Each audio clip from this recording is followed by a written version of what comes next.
I am in Toklas Restaurant with Emma Pudge and Manon La Greve. Have I pronounced that correctly? Yeah, that's good. Very good. Excellent. We've just been eating some snacks at Toklas, and now we have dessert, which we're going to eat in a second. Why did we decide to record this before tasting? That's silly. So, ladies do lunch. Emma is an incredible writer, social media queen, and connector extraordinaire. So she has been doing some work for Toklas, and so she arranged for us to come here and eat. Toklas do incredible things with their sourcing.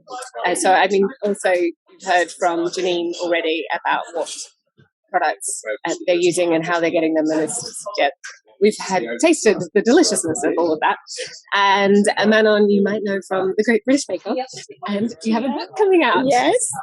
So I've been doing recipes and very much French baking since about 3 years, 2018 after Bake Off, and then finally I'm working on my book. So very exciting. Yeah, I can't tell you too much about it yet, but spring 2023 is going to be beautiful, some simple recipes for non-bakers.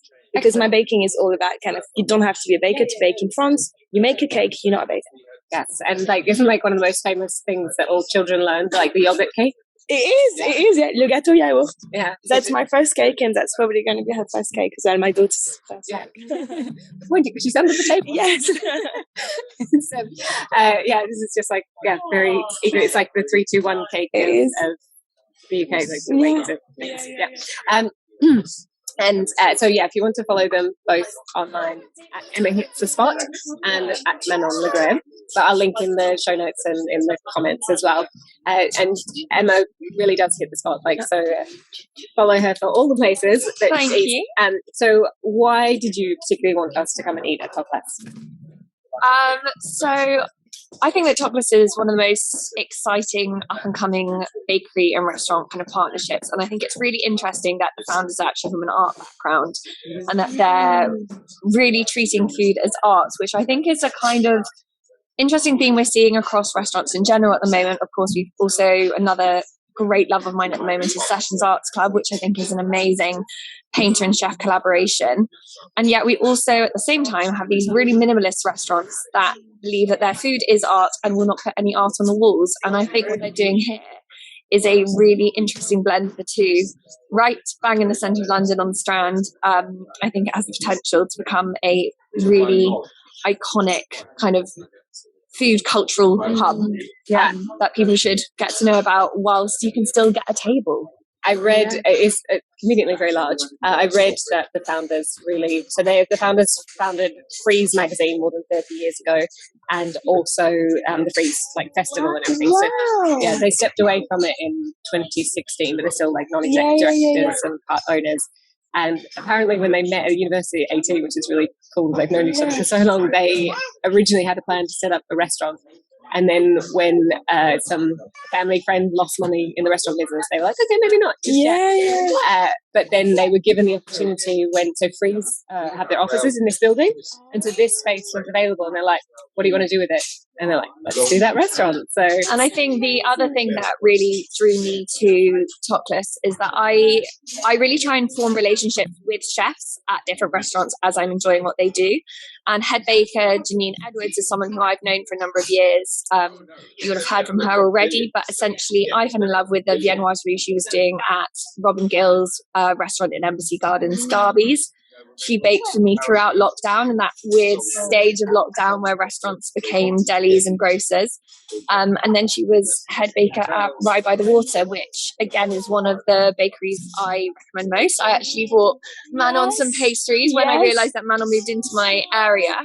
Which was delicious. And I think that speaks to something I try and do in general, which is to shine a spotlight on the people making the food who aren't necessarily the name owners of the restaurants. True. And I think if you discover someone who's very talented, follow them as they move on to their next adventure. I know Janine enjoyed where she was working, and there are places I still continue to visit, but it's really exciting to see how she's pivoted to take over this very different spot. I love that it's a restaurant that cares so much about the bread and like other baked products, and it has the bakery attached, and also makes it accessible for everybody, the way that Balthazar did as well. Like, so everybody can come and have something without necessarily being able to, may not be able to sit and enjoy a whole meal. And I think that's really interesting from the art perspective as well, because art has this real tradition of being inaccessible.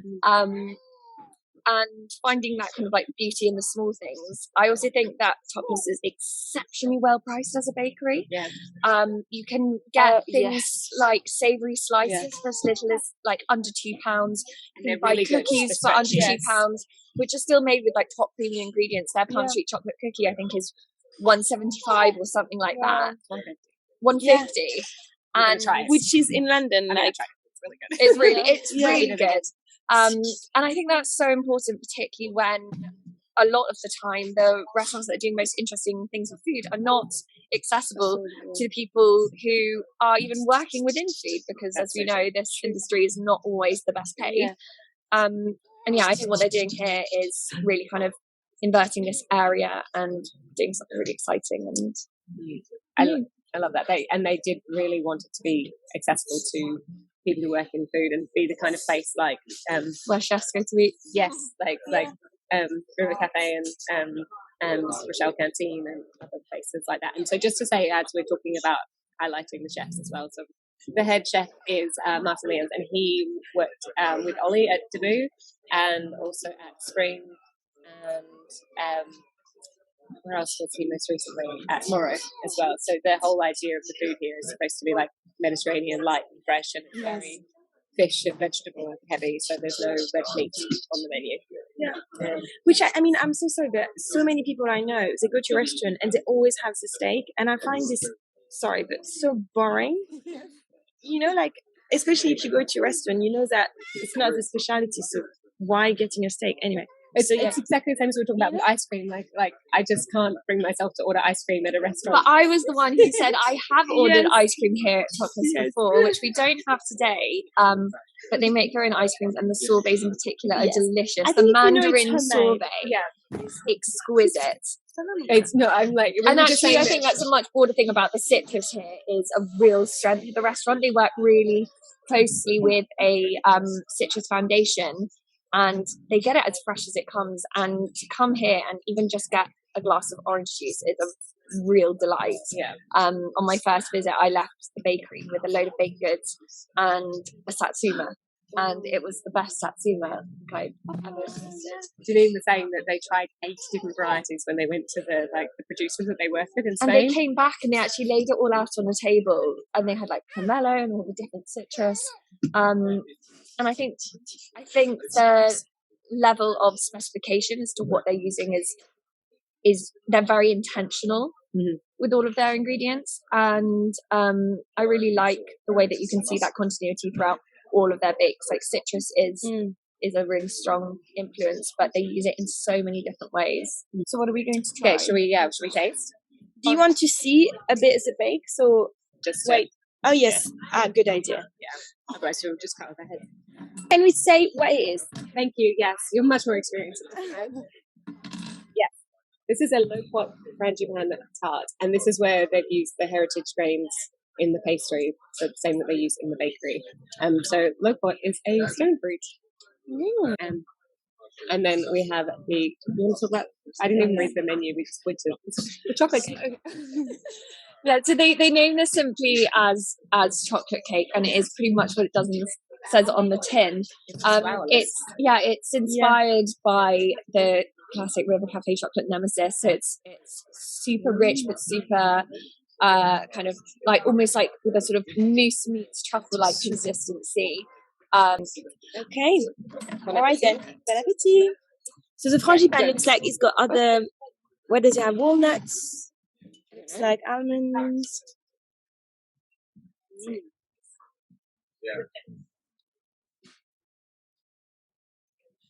Nice and rich. Got some creme fraiche with it. Creme fraiche. It's very good. And it's very buttery. Yeah, very rich. It's so good. Let's try with the lumquat. Is that what you said? Loquat. Loquat. I don't. Was they kind of where are they from? Mm. Never baked with them. So this is native to China, and it is also known as a Japanese plum, which sounds ridiculous. Native to China, but known as a Japanese plum or Japanese medlar. So it's orange, small Colour. plums looking so fruit. It's quite jammy, isn't it? It is really. It's sweet. No. I know what I really like about this frangipane is it is exceptionally moist. It's really quite like it's got a lot of texture, so the that's what I was going to nuts say. aren't ground down. And I was going to say, I mean, I'd say that these two desserts are a really kind of interesting reflection to my favourite desserts in London that have been kind of replicated across loads of menus, but can be so different from place to place. I think a kind of a chocolate nemesis style cake and an almond tart are two of the desserts that I see most often, and I think there's scope for an entire book on the best almond tarts and renditions on. You can perhaps do another Ether article. Exactly. About just yes, almond tarts. please. I have actually pitched that as an idea. If anyone else would like to commission me, please. And someone about that for cheesecakes and cake slices as well. So I shall link to those from the nextdeliciousthing.com. We'll link to those. Okay, she tries this one. I think Jennifer's the chocolate. Yeah. Okay. Some digging. You can start that as well. Yeah. Which is simultaneously. And it smells orangey. Wow. Oh yeah. Let's see. Wow, it's kind of like a mousse. Much more so than last time. It's definitely orangey. Chocolate orange. It is much. It's really very moussey. I'd be surprised, like calling that chocolate cake, like you say, makes me. I probably wouldn't order it in a place that isn't as nice as this, because if I saw chocolate cake, I'd just be like, meh. Again, though, I wonder. Like a chocolate mousse cake. I do think there is this kind of like playful nostalgia and kind of kitsch desserts, and a lot of places are giving things very unadorned names, but they're not always the most helpful. They're not always the most descriptive. At least it does say chocolate cake. I mean, so many restaurants you go and it just says chocolate, pistachio, and you're like, I need more than just the ingredients. Like, I don't want the components. I'd like to know what I'll be eating. Well, you see, I don't know whether it's French meat. It's so delicious, but I'm not a chocolate and orange type of girl. No. Which I find it quite fascinating. It's so delicious, but to me, without orange. Yeah, same. I ate so many Terry's chocolate oranges when I was growing up, but now I'm just like, not a fan of orange. But as far as it goes, it's still so delicious. I can see why they've used orange, because it's like, their citrus is their thing. If you haven't tried, I'll be allowed to discuss other places on. Of course, this is the next delicious thing. I would like to know where you would recommend people to go, particularly like for French food in London. For French food, okay. I mean, locally, as we know, there's Trinity, which is in Clapham, which is like incredible. That amazing kind of, if you want a Michelin star kind of style dinner, it's incredible. And then there's in Bermondsey, there's casse-croûte, which is like super fun, typical like French food. Then you can go around Angels. There's loads of places as well, and one especially that had an amazing like confit canard. Confit duck is, it's a classic, but for me, it's one of my favorite things that reminds me of like home. But yeah, I would say go for the Blanchette is really nice as well. I would say like don't go for the kind of like Trinity is a specific one, but I feel like you don't have to spend too much money for it. Like go for lunch as well. I feel like French restaurants always have a great kind of a lunch deal. Yeah. Or even there's a Frenchie as well in Covent Garden, which is delicious. They have an amazing like lunch deal. Because you have people in France they work and they go to restaurant every single day. Oh, I'm a lover of a lunch. Yeah. And you have an hour and a half to eat. And in Paris, I had an hour and a half, and everyone went to the restaurant and. I have actually introduced a set lunch here as well, and a pre-dinner, a pre-theatre evening menu, which is really accessible with children. And it's a great location, and it's a great location here with bang on the Strand. So anything going on at Somerset House, anything in the West End, you're in prime position. And do you have a favourite croissant? So I'm going to be doing an episode all about croissants, because I know French croissants are quite different from what you find generally. Yes. Favourite croissant? You see, like, I don't know, for me, it's mostly about like memories. So I would probably tell you it's like the croissant from my hometown. Yes. And there was 2 bakeries, and we always knew like, which one is this one from? And it's from this. So, for 4,000 people, there was 4 bakeries. Wow. 4 boulangeries, because people buy their bread and croissant or patisserie every day. That's amazing. So that's going to be fun. I'm going to live in France. I feel like it's my spiritual home. To learn a bit more French. Yeah. So, okay. You need to taste the cookie then. Okay. So which one is this one? This is tahini and then so this is I mean, you should also try the croissant as well. It's kind of like shortbready type. Mm-hmm. Yeah, it's a proper biscuit. Yes. So the blog post that I did is just the best chocolate biscuits, which is different from cookies. Yeah, this is one of my favorites. Does it have like sort of honey? Yes, it's got honey. And Toklas have actually recently started home delivery on their baked goods, and you can get these delivered either as a single or half dozen cookies, which is very tempting. The delivery radius is really wide ranging. It's all London postcodes, right? All London postcodes. Okay. Yeah. And this is the croissant. We also have a laminated brioche and the tahini cookie. So before Manon and Fleur have to go. Well, so she loves croissant already. Yeah. She knows. Tu veux du croissant, mon cas? Tu veux un petit peu? It's Maya's favourite thing to say. We're going to a bakery today. So dis merci. She asks every morning. Merci. Oh, I see. We're going to a bakery or we're going to nursery? Today we're going to nursery. Tomorrow we'll go to a bakery. I really like the density of it. Yes. I really like. Look how much I'm pulling out. I know. I mean, the middle is always the best. The best bit. Do you want to share some middle? No, please have it. I'm not saying that for me to have it. You have it.